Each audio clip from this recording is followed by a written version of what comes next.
Hello Mila, hello Jack. Hello everybody else who's watching, and welcome to Storytime with Grandad. Today's book is from Fireman Sam, and it is Fireman Sam and the Flood. At last, Bella sighed as she closed the cafe one evening.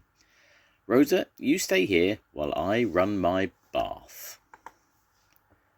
But as soon as Bella had gone, Rosa went too. Upstairs, Bella turned on the bath taps. When I've given Rosa her milk, the bath should be full, she thought. Bella came out onto the landing and looked down the stairs. Rosa, Rosa, she called, but Rosa had gone.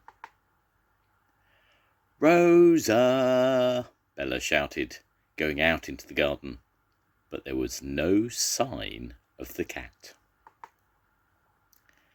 Bella looked along the path and in the vegetable patch. Rosa, she called. Here, puss, puss, puss. She looked under the hedge, but there was no sign of Rosa.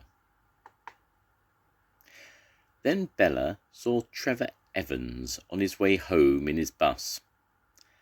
Can I help you? He asked. Fireman Sam came past on his way home. Anything the matter?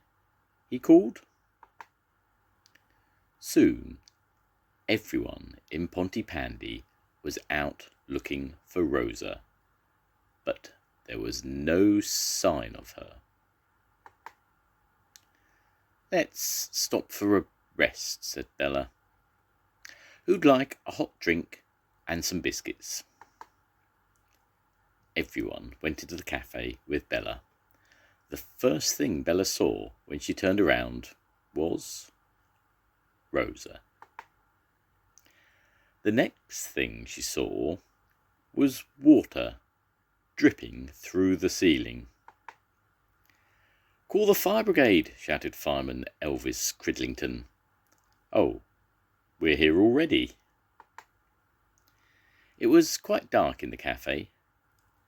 Bella went to turn on the lights. Don't, said Fireman Sam. You must not touch anything electric. It's very dangerous. If the wires are wet, you might get an electric shock. We must find out where the water is coming from. We can use our torches, said Elvis, switching on his. Good idea, said Fireman Sam. Come on, we must go upstairs. The fireman ran upstairs. Oh dear, said Fireman Sam. Bella forgot to turn off the bath taps. Elvis turned off the taps. Fireman Sam pulled out the bath plug to let the water drain away. Down in the cafe, everyone helped to mop up the water. Don't use the electricity until it has been checked, said Fireman Sam. I won't, promised Bella. I think it's time for a drink of milk and some biscuits.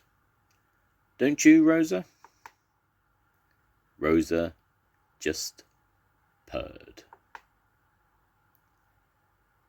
The end. Goodbye, Mila. Goodbye, Jack. I'll see you soon.